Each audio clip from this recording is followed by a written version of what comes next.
My name is Kimberly, and I learned the hard way that some people will lie about anything if there's money involved. It started 3 months after my divorce from David was finalized, when his mother, Patricia, showed up at my door with a lawyer's letter in her hand. "Kimberly, we need to talk," Patricia said, pushing past me into my apartment. Her husband, Frank, followed, looking uncomfortable. "Patricia, what's this about?" I asked, closing the door. She thrust the letter at me. "That engagement ring David gave you. It's a family heirloom that's been passed down for 4 generations. We want it back." I looked at the ring on my finger, a beautiful sapphire surrounded by diamonds. David had told me it belonged to his grandmother. "Patricia, David gave this to me. It was a gift." "It was a loan," she snapped, "for as long as you are married to our son. Now that you're divorced, it comes back to the family." "That's not what David said when he proposed," I replied. Frank cleared his throat. "Kimberly, please be reasonable. That ring is worth over $50,000. It's been in our family since 1920. "Then you should have specified that before the wedding," I said firmly. Patricia's face reddened. "We're giving you 1 week to return it, or we'll sue you for theft. That letter is from our attorney." "I'll think about it," I said, showing them to the door. After they left, I called my best friend Sarah. "You're not going to believe what just happened," I said. "Try me," Sarah replied. I explained the situation. "Do they have a legal case?" I asked.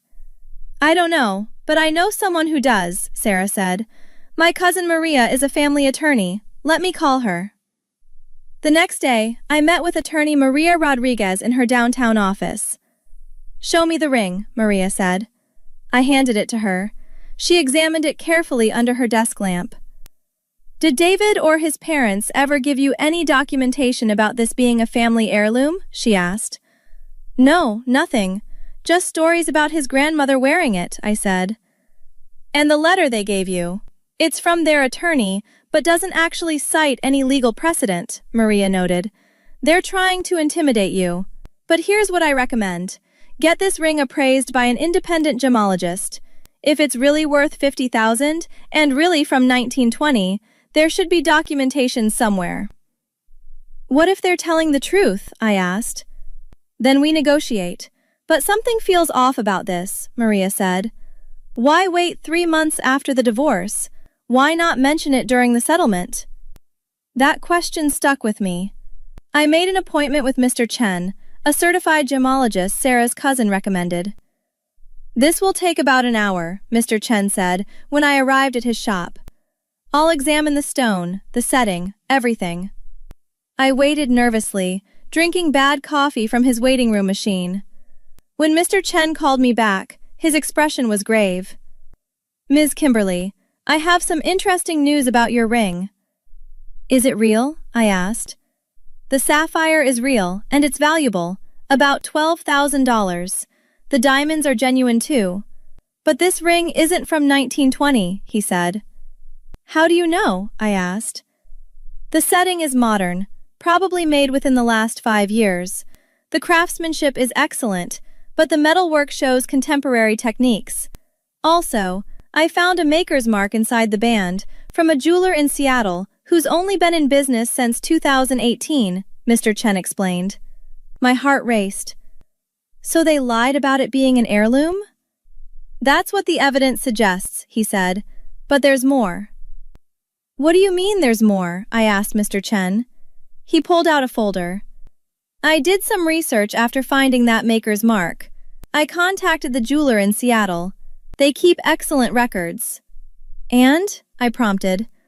"This ring was purchased in December 2019 by a Patricia Morrison. She paid $14,000 for it," Mr. Chen said, showing me a receipt copy.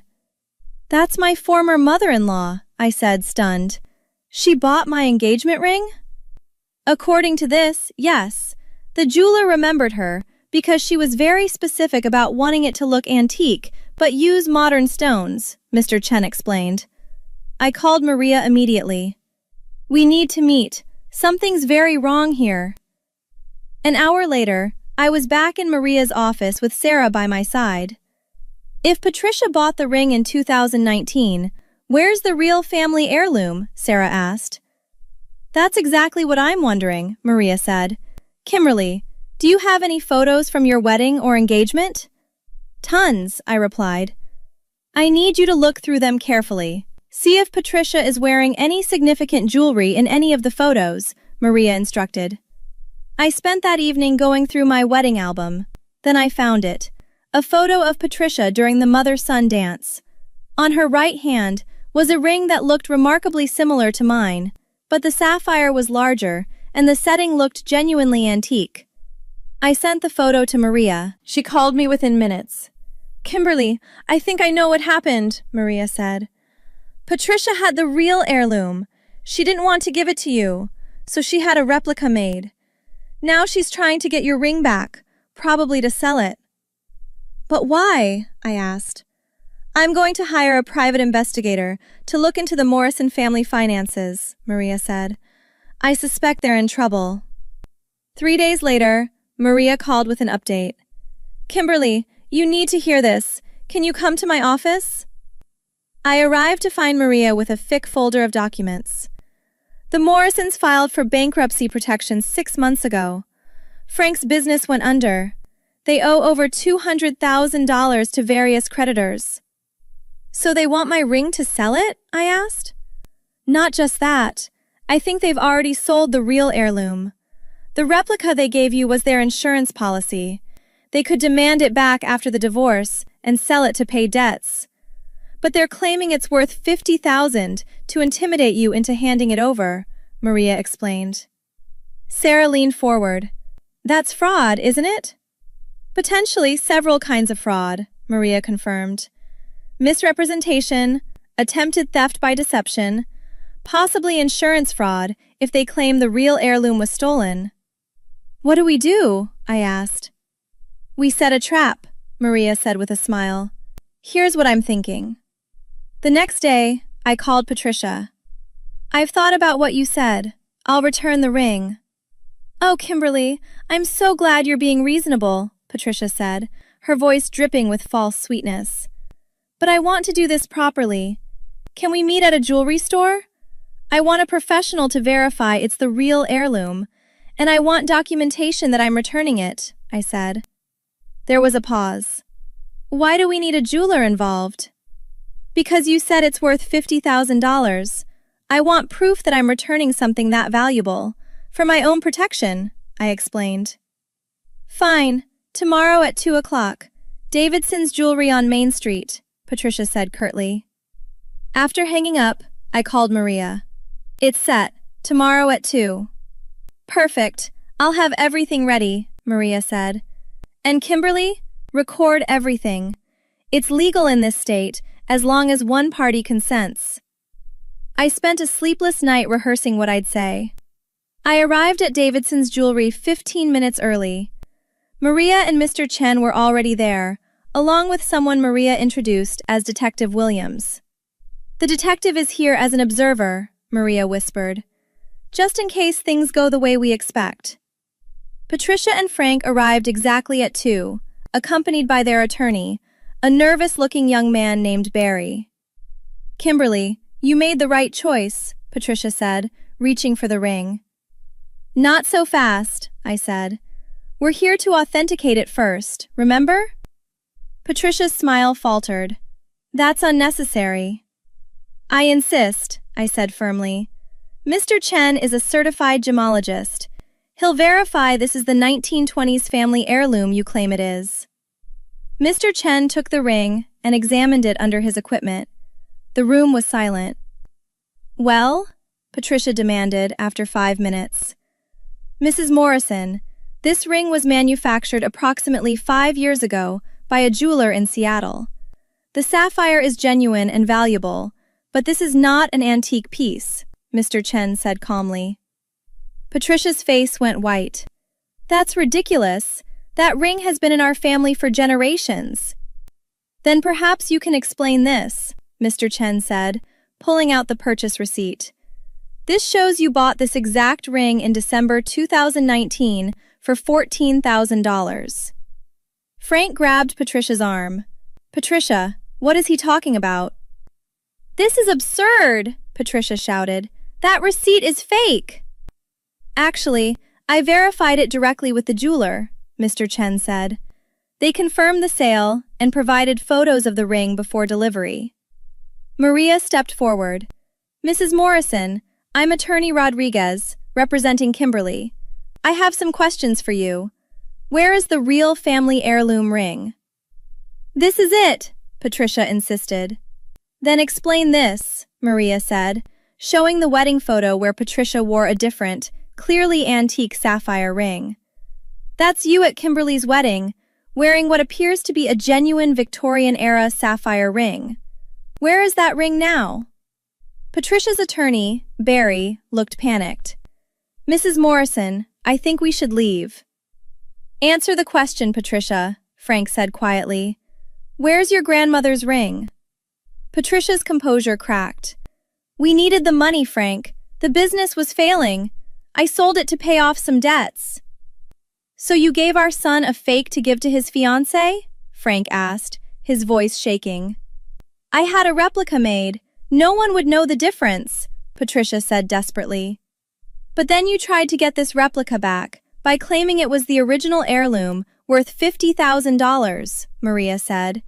That's fraud, Mrs. Morrison. Detective Williams stepped forward, showing his badge.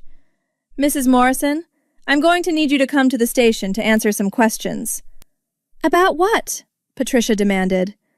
Attempted theft by deception, fraud, and I suspect we'll find more when we investigate what happened to the original heirloom.